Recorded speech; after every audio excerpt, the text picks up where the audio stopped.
Bonjour à toutes, bienvenue à cette nouvelle édition des Petits Déjeuners African Leader. Aujourd'hui, elle viendra nous parler du métier de mécanicien auto. Madame Mariette Gouwédé, s'il vous plaît. Je me nomme Mariette Gouwédé.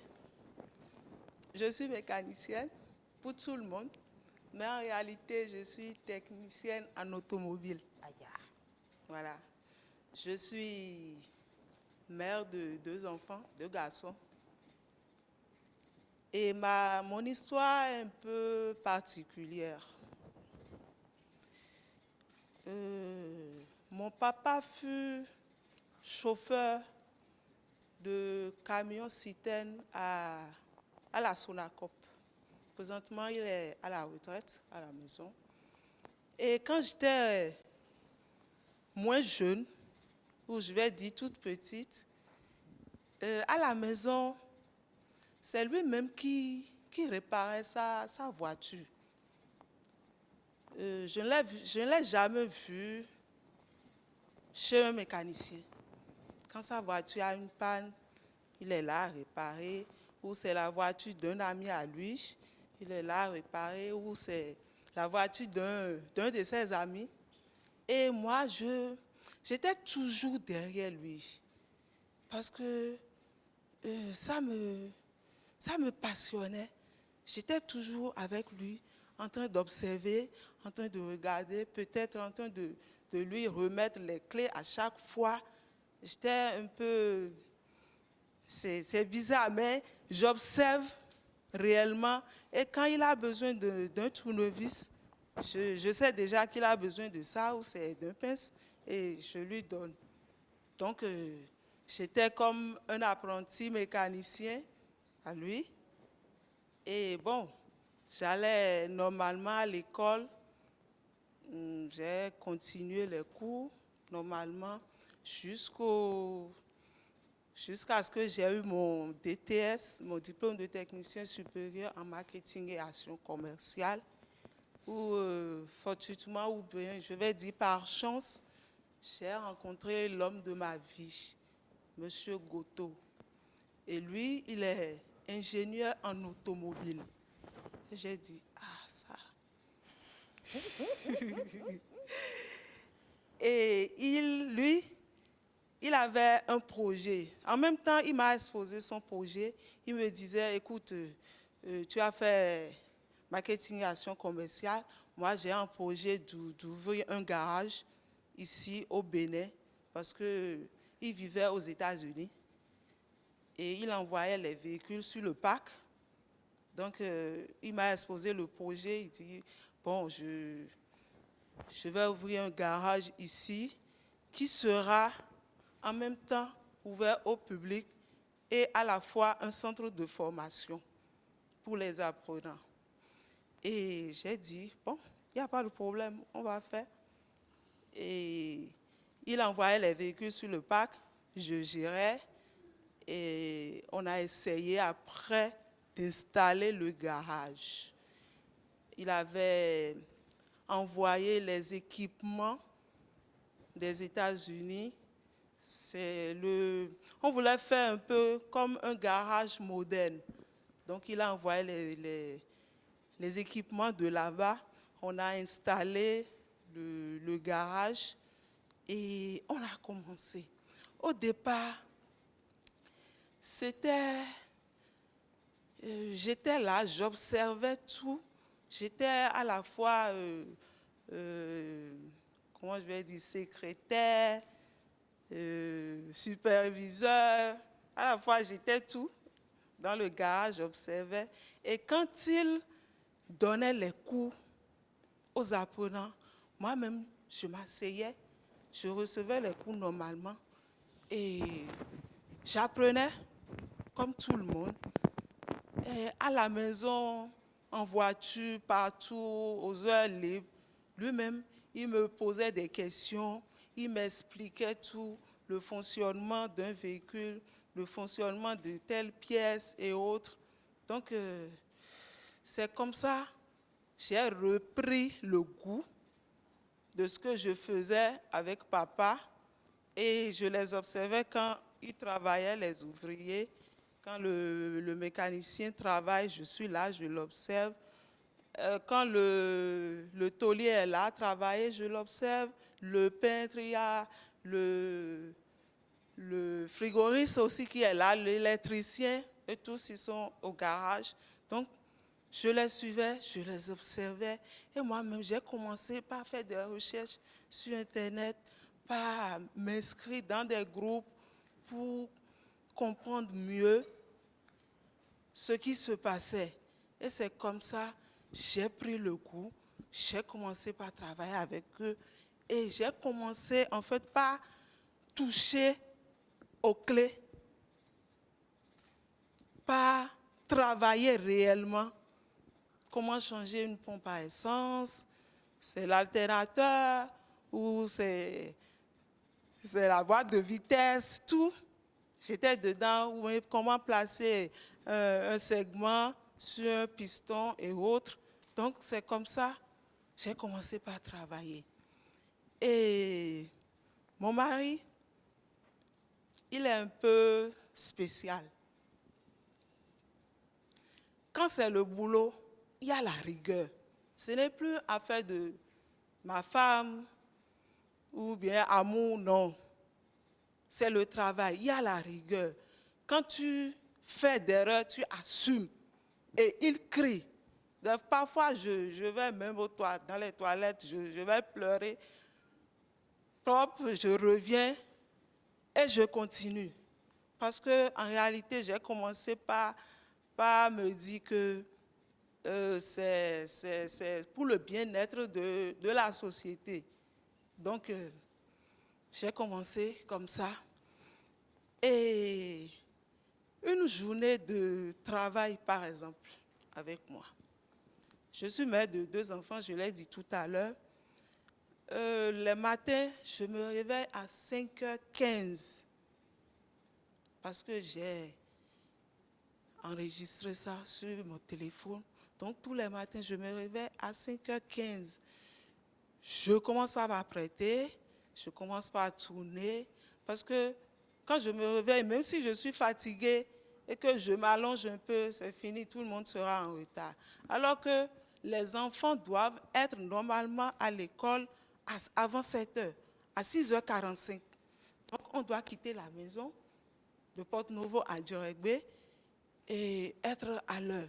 Donc, j'essayais, je fais l'effort de me lever à 5h15, je fais la prière et autres, et déjà à 5h30, je commence par réveiller chacun, même papa, tout le monde, et on s'apprête. Et déjà à 6h, 6h15, 6h20, on doit démarrer de la maison pour être à l'heure. Maintenant, le petit, au départ, c'était très difficile pour lui. Mais avec le temps, il a pris l'habitude. Donc, on se rend à l'école. Quand on les dépose, nous, on retourne au travail. Parce qu'on a essayé de les inscrire dans une école catholique non loin du garage. Donc, quand on les dépose, on vient au boulot. Mais entre-temps, il y a le petit, la veille, s'il n'a pas bien appris ses leçons, on prend ce temps-là, le temps où on dépose le grand frère pour qu'il soit allé à 7h. Il est dans la voiture, on révise les leçons avec lui et on le dépose. Maintenant, nous, on retourne au boulot. Et vers 7h15, 7h30 par là. Maintenant, arrivé au boulot, on fait le plan de la journée. Et le travail commence normalement à 8h. Il y a tout le monde présent et le plan est déjà établi et on commence le travail comme ça. Maintenant, dans le domaine, il y a la clientèle. La majorité de notre clientèle, c'est des hommes. Maintenant, comment une femme dans la mécanique est en contact avec un homme et il y a toujours son mari avec lui. Là, c'est un peu difficile. Bon, au départ, c'était très, très difficile parce que il y a le monsieur qui vient, qui te dit, oui, bonjour, parce que c'est toi qui es là. Bonjour, madame, oui, j'ai un problème par rapport à mon véhicule, il y a tel problème. Et tu es censé d'abord accueillir ce monsieur, le mettre à l'aise pour qu'il puisse te dire réellement le mal que sa voiture a réellement. Parce qu'il y a certains propriétaires, quand ils viennent, ils se disent que tu es mécanicien et tu es censé connaître tout. Donc, ils ne te disent pas réellement de quoi le véhicule souffre. Donc, c'est à toi de savoir comment les amener à tout te dire. Et c'est là le diagnostic. Le vrai mécanicien, il doit être fort en diagnostic. Et pour être fort en diagnostic, il faut savoir, il faut essayer d'amener le propriétaire à tout te dire. Et là, c'est très facile. Tu ne travailles plus à tâtons. Et avec l'aide du scanner, parce que présentement, aujourd'hui, il n'y a que des véhicules automatiques, des véhicules mécaniques, non électroniques, pardon, des véhicules électroniques. Donc, quand le véhicule est là et tu scannes ce véhicule, c'est plus facile pour toi de te situer. Parce qu'en réalité, le scanner situe, mais il ne te dit pas réellement la panne qu'a la voiture là. Il te situe et toi, tu essaies de faire le travail. Maintenant, le métier de mécanicien, c'est un métier vraiment passionnant pour moi. Très passionnant pour moi parce qu'on a beaucoup plus de liberté dans ce qu'on fait. On est à l'aise dedans et ça m'a été vraiment très facile de me, comment je vais dire, de m'insérer dans ce métier-là. En plus de ça, il y a le garage. Dans le garage, il y a beaucoup d'activités qui se font. Donc, je maîtrise tout ce qui se fait à l'intérieur. Par exemple, la peinture, je sais comment ça se passe, tous les produits qu'on utilise, et je sais observer. C'est toi qui es en train de travailler. Mais moi, je peux t'aider dans la finition. Parce que quand je suis là, j'observe de loin. Et toi, ici, ce n'est pas bien dressé. Ou bien le vernis a coulé à cet endroit, reprend. Ou c'est le taulier qui est en train de travailler. Ici, c'est un peu cabossé. Il faut essayer de redresser ça de telle manière, ainsi de suite. C'est l'électricien. Même quand l'électricien n'est pas là, moi, je peux intervenir. Peut-être c'est l'ampoule qui est grillée, on peut changer, je peux changer, ou c'est le visuel qui a un problème, je sais les techniques qu'il faut prendre. Maintenant, la relation de mari et femme dans l'entreprise. J'ai dit tout à l'heure que c'était un peu difficile au début, mais après, on avait pris le goût. On essayait de se trouver des moments. C'est-à-dire, pendant les week-ends, on est ensemble peut-être à la plage ou à quelque part, on essayait de se divertir. Au boulot, on sait que c'est le boulot. À la maison, on vient, on sait que c'est la maison. Maintenant, il y a une chose que je suis en train d'oublier. Quand on dépose les enfants à l'école, à midi, ils doivent revenir là. Donc déjà, à partir de 11h, 11h30, moi, j'essayais de me retirer comment on dit, une gaz qui est là, la petite gaz là, et je concorde quelque chose rapidement pour eux. Et quand ils viennent, ils mangent et ils sont dans l'obligation de se reposer, forcément. Donc je dois tout gérer et à 14h30, ils reprennent. Donc je gère tout ça là. Et après leur départ, je reviens maintenant continuer le travail.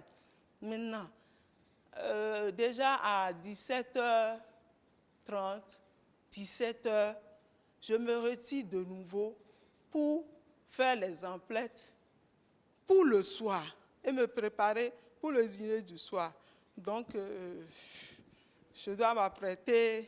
Des fois, je fais une partie et arrivé à la maison, je continue. Et à la cuisine, à la cuisine, je dois être en train de les suivre. Apprenez vos leçons. Est-ce que toi, tu as déjà fait tes exercices? Je dois les suivre, tout ça. Et ils finissent de manger. Ils doivent aller au lit de nouveau. Et la routine commence le lendemain.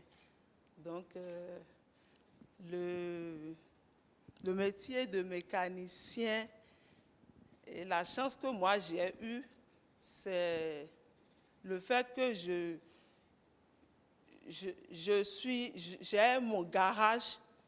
C'est pas que je vais travailler pour quelqu'un, mais je travaille pour moi-même et j'ai la possibilité de m'arrêter et de continuer après. Donc, c'est en quelque sorte ça. Je ne sais pas si vous avez des questions. Merci beaucoup, Mariette. Je suis sûre qu'on a des questions. En fait, pourquoi je dis est-ce que? Je suis sûre qu'on a des questions. Oui, Rebecca.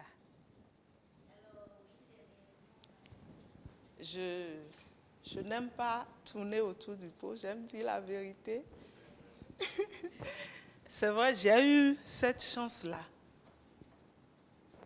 Je vais dire, c'est une grande chance pour moi, d'ailleurs. On est ensemble, on travaille ensemble. Et la chance que j'ai vraiment eue, la société est en mon nom. Oui, la société est en mon nom. Et que ce soit les comptes bancaires, tout, c'est en mon nom. Déjà. Maintenant, c'est un truc budget commun. Quand j'ai besoin de l'argent, je lui dis, hey, monsieur, j'ai besoin de telle chose. Donc, on doit acheter. Ou je veux acheter. Et si c'est bon, on dit oui, tu peux acheter, il n'y a pas de problème. Et quand c'est lui, il dit, je veux tel truc. Et c'est comme ça, on gère. Ou bien si c'est un truc commun, on dit oui, on doit faire telle chose. Il y a tel truc qui est gâté à la maison, donc nous devons faire. Et on s'entend, on dit oui, on doit faire. Il arrive des fois où il dit, écoute, moi, je vais acheter telle chose. Et je dis, non, tu ne peux pas. Parce que présentement, il y a tel montant et on doit faire telle chose. Donc, pour le moment, on ne peut pas faire. Donc, c'est comme ça, on se comprend. Et puis, ça se passe bien en réalité. C'est vrai que c'est rare, mais ça se passe. D'autres questions? Oui. Ok, merci. Oui, à Alma Inter, je suis la patronne. En fait, il y a deux patrons. Il y a le patron et la patronne. Oui. Quand monsieur n'est pas là, c'est madame qui est là. Oui. Maintenant, quand je travaille, c'est vrai, je suis la patronne, mais j'essaie de ne pas tomber en erreur. Pour qu'on dise que, ah, regardez, madame aussi a fait ça. Ou si je sais que je suis en erreur ou j'agis mal, je dis, bon, madame dessous est bloquée. Donc, nous sommes tous forts. Quand je fais mal, il n'y a pas de problème. Ce n'est pas que je suis la patronne et je connais tout. Non, il y a des trucs que vous aussi, vous pouvez m'apprendre.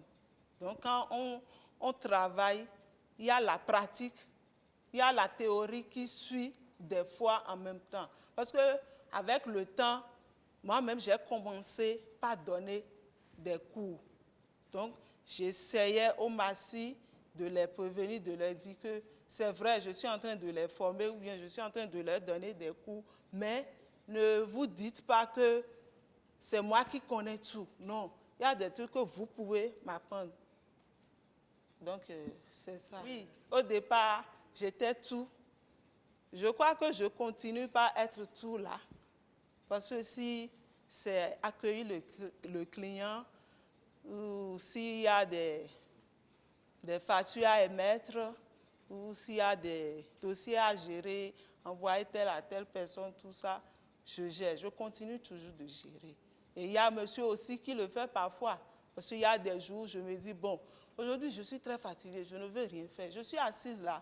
Il me dit, prends-moi le papier. Je dis, pardon, excuse-moi, mais appelle l'autre, il va te prendre ça. Parce que je suis fatiguée. Et il dit, d'accord, patronne. Et puis, c'est comme ça, il y a l'ambiance qui gère. Oui, oui, madame. Oui, merci beaucoup pour cette question. C'est vrai, il y a de cette situation qui viennent souvent. Et quand ça vient, parce que je me fâche toujours. Je suis calme, je ne parle pas beaucoup, mais je me fâche toujours. Parce que lui, il crie beaucoup. Il crie beaucoup. Des fois, le monsieur que j'ai rencontré, je n'ai pas eu l'impression que c'est quelqu'un qui crie. Oui, il est gentil, mais il a trop de rigueur en fait. Donc quand il crie, moi-même je tremble. Oui, oui, c'est vrai.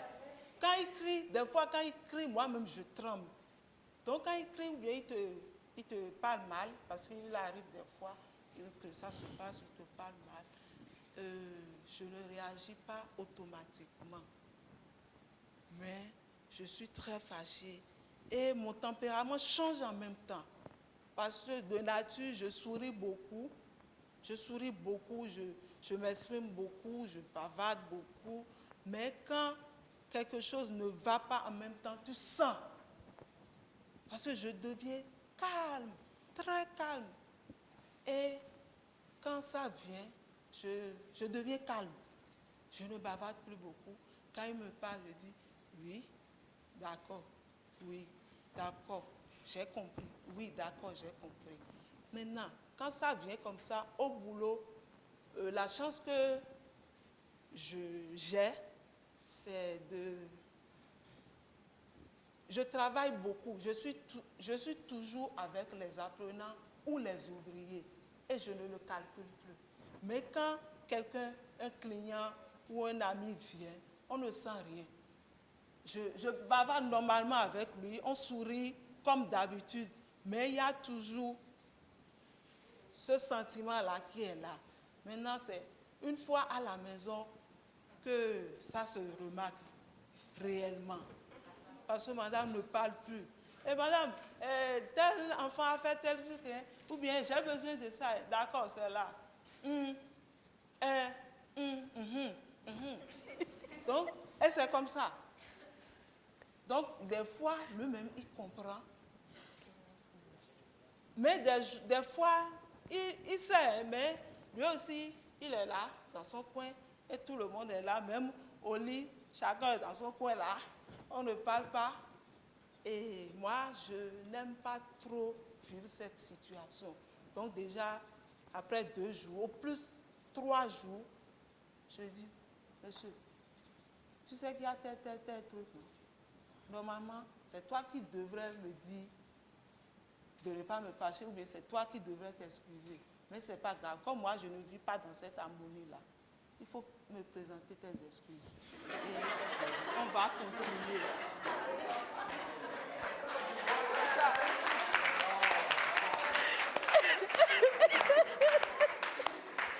Au-delà de la mécanique, nous venons d'avoir une nouvelle technique.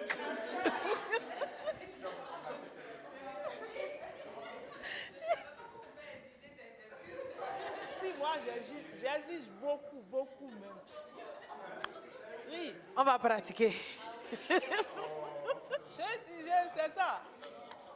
C'est toi qui as fait quelque chose. C'est toi qui m'as dit quelque chose. Et je ne suis pas d'accord. Ça m'a fâché. Mais depuis là, je t'en sais, tu ne dis rien. Mais maintenant, tu vas t'excuser. Et il y a des jours, il dit, d'accord, excuse-moi. Je ne réagis pas. Mais je continue toujours à être distante. Et peut-être le surlendemain, je dis, monsieur, la manière dont tu as présenté tes excuses là, ce n'est pas de cette manière qu'on demande des excuses.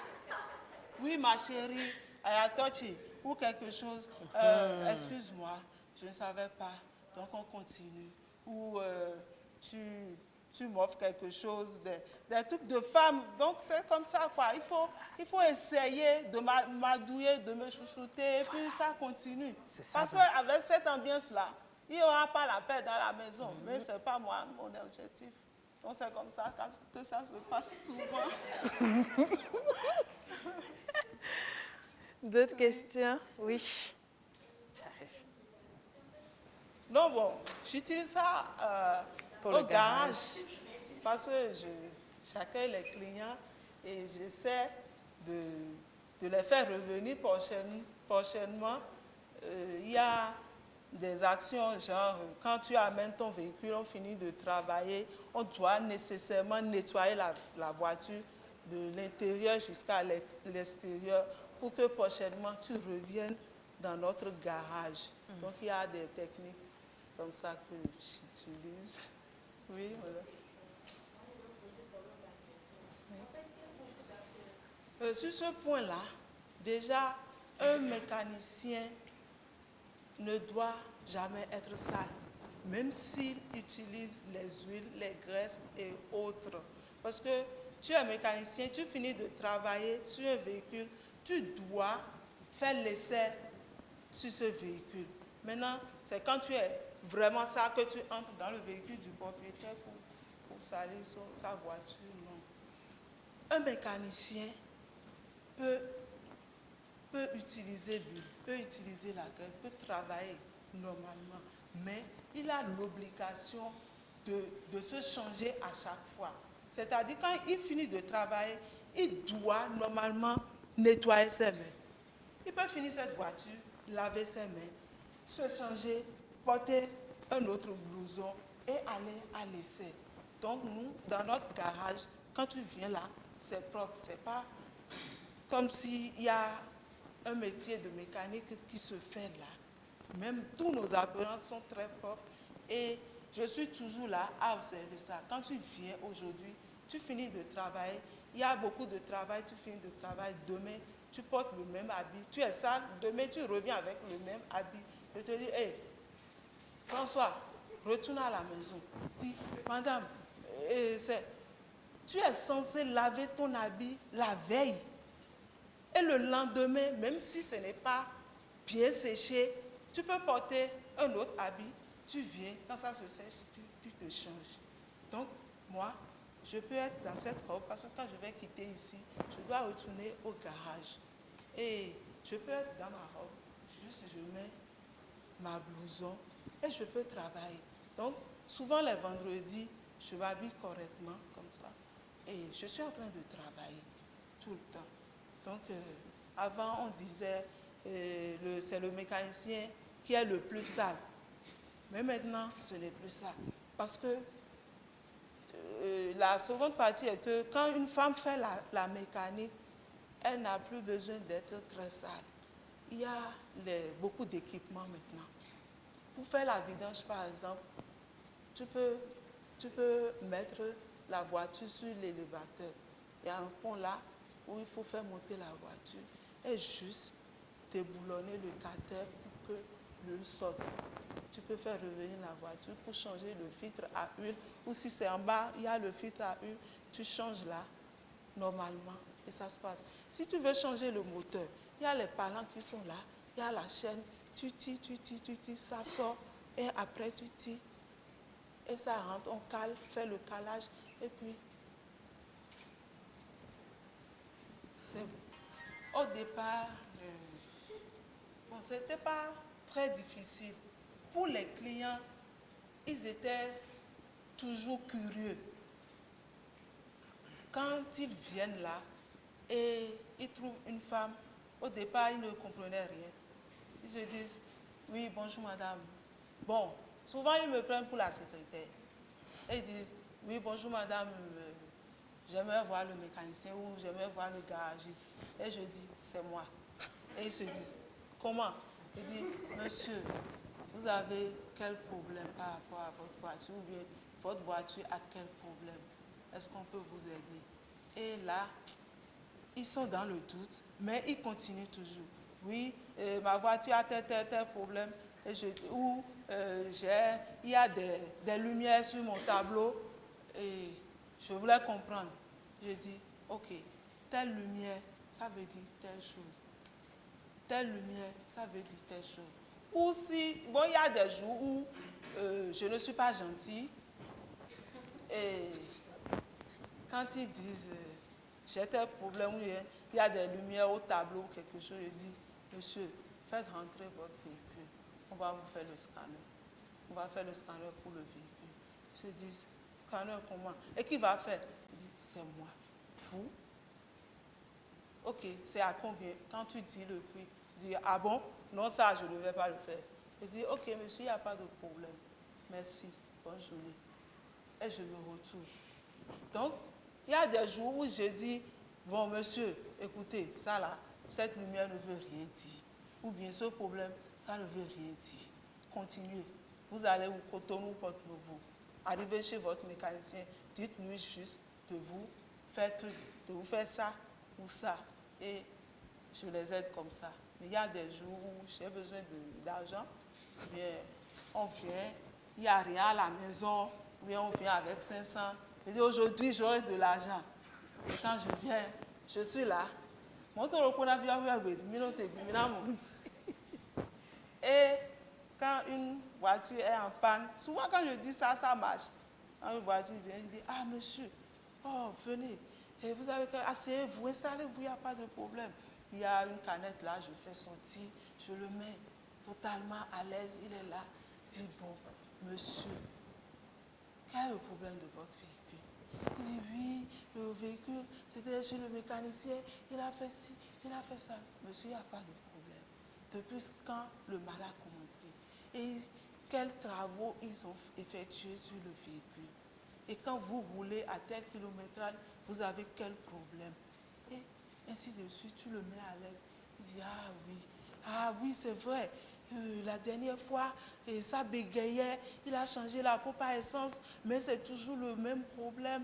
Il dit, ok, il n'y a pas de problème, monsieur. Laissez, on va gérer. Et un véhicule qui vient comme ça, tu ne connaissais pas le véhicule, tu es obligé de mettre le scanner sur ce véhicule pour que ça te situe un peu.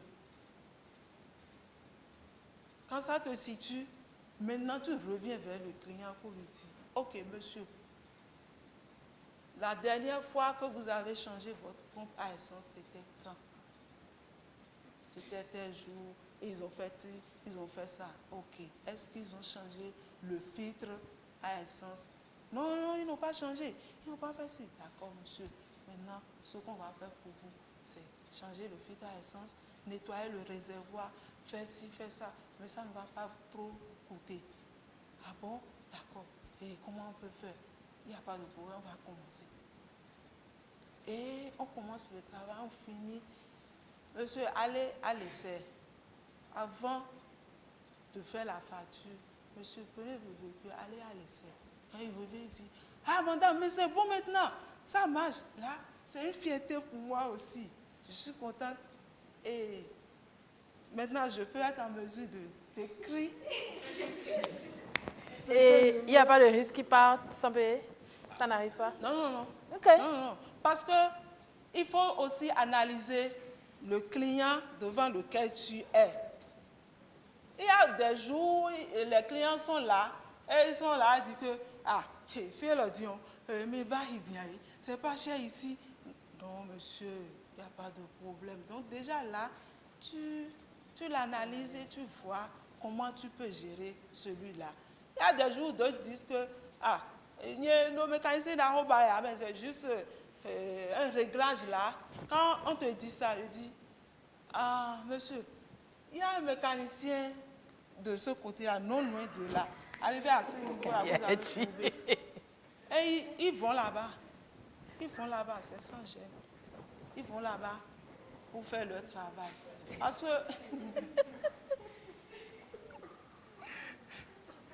OK. Donc, c'est comme ça. Ils vont là-bas. Oui, oui, oui, c'est vrai. Ça se passe souvent. Ou un exemple, il n'est pas là, je suis là, le client vient, je l'installe, il dit son problème, je travaille pour lui, le travail fini et c'est juste la facturation qui reste et monsieur vient. Quand il vient, il dit oui, bonjour monsieur.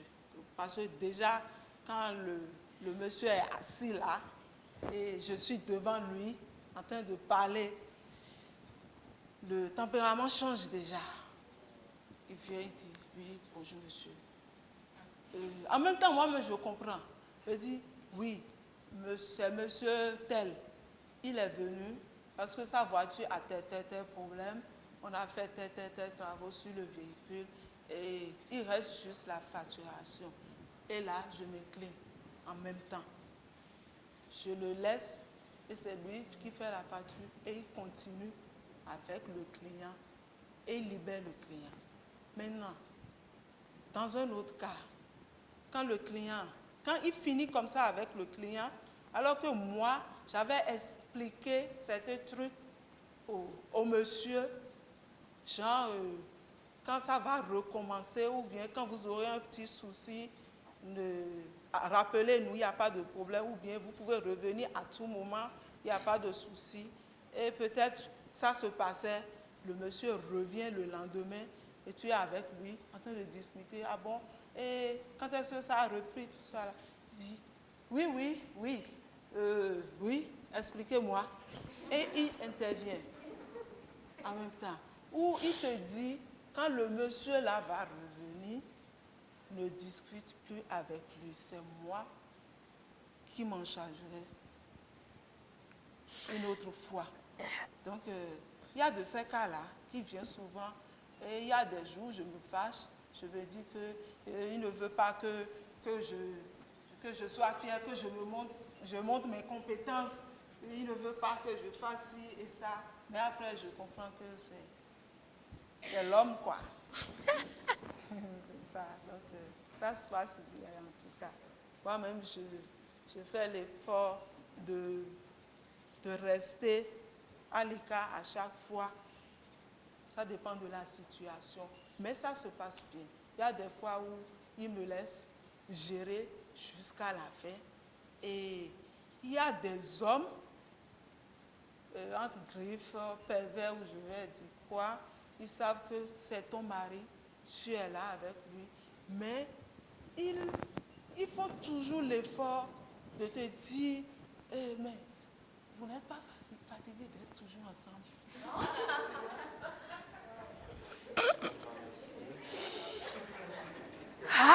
Oui, ils te posent cette question-là. Ils te disent que, c'est quoi? Vous là, tu dois être toujours avec lui. Tu ne peux pas créer autre chose. Alors que ce que je trouve dedans, moi, je le sais. Donc, il y a plein de ces cas-là qui arrivent. Mais je n'ai jamais eu le courage de le lui dire. Parce qu'il y a d'autres qui viennent toujours là, travailler. Donc, je ne peux jamais lui dire qu'il y a telle personne m'a dit telle ou telle chose. Parce qu'après tout, c'est l'argent. Donc... J'aime bien.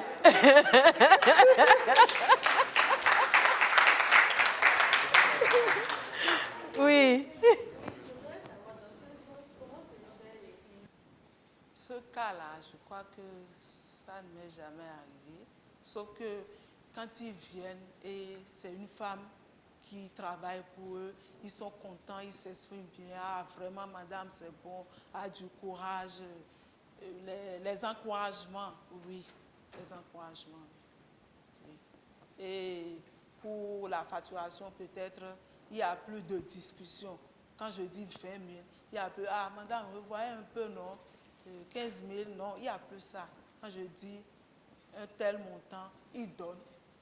Parce qu'ils sont contents, parce qu'ils voient, ils sont en face d'une femme qui fait bien son métier.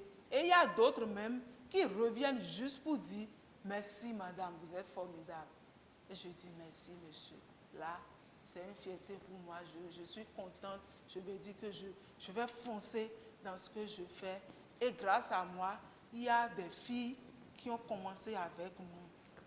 Oui, on a les apprenantes qui sont là avec nous en train de travailler.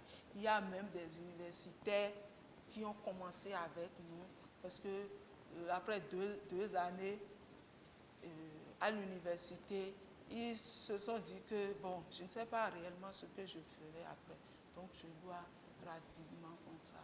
Donc je suis là en tant que tout. Je fais la publicité moi-même d'abord et c'est la maison qui le fait. Et là, présentement, on a près de 15 apprenants avec nous. Et on est en famille, on gère bien. Quand ça ne va pas, je dis non, ça ne va pas. Quand c'est bon, je dis oui, tu as vu, félicitations, j'ai aimé ça. C'est bien, il faut continuer comme ça. Non, c'est de telle manière on garde la clé. Non, on ne reste pas dans cette position-là. Regarde, tu es une femme, non? Tu ne peux pas prendre cette position-là pour travailler. C'est comme ça, tu dois rester. Et tu prends ça comme ça te sera facile pour tous. Vous avez été à l'école, utilisez votre tête. Vous n'êtes pas les autres mécaniciens, non. Donc, il y a des voitures où si tu n'as pas été à l'école, tu ne peux pas toucher à ces voitures-là. Même après la vidange, tu changes l'huile et le filtre et tu ne peux plus continuer. Parce que sur le tableau, la voiture te met toujours qu'il faut changer l'huile, qu'il est temps de changer l'huile. Donc, il faut à chaque fois réinitialiser. Quand tu finis la vidange, il faut à chaque fois réinitialiser, remettre le compteur à 0 pour que ça marche. Donc, mes enfants, oui, au départ, le grand, lui, il est timide, lui, il est, je ne sais pas, il est dans son coin là, c'est quoi? Maman mécanicienne, ça veut dire quoi? Mais le petit, lui, dit, ah, ma maman, elle est mécanicienne, hein? Elle fait la mécanique. Viens voir, elle est mécanicienne. Donc, c'est avec le temps que le grand, il a accepté. Il a accepté. Et eux tous, quand il n'y a pas école ou en congé, tout ça, ils sont avec nous. Et ils connaissent déjà tous les noms des clés. Ils connaissent beaucoup de choses. Il y a un autre qui s'intéresse uniquement à la peinture. Quand le peintre est en train de travailler, lui, il est là. Et il y a l'autre, c'est dans la mécanique. Et quand les mécaniciens sont en train de travailler, ils travaillent avec eux. Donc c'est comme ça, ça se passe. Ils ont accepté. Oui. Pour la dernière question, c'est quand on est en train de rouler la voiture et on change les phares ou quoi? Je n'ai pas compris. Généralement, dans les films américains, les gens qui prennent leur voiture, systématiquement, Ils veulent rajouter des choses. donc ils enlèvent ça, eux-mêmes ils font leur truc. Les petites customisations, en fait. Ah oui, oui.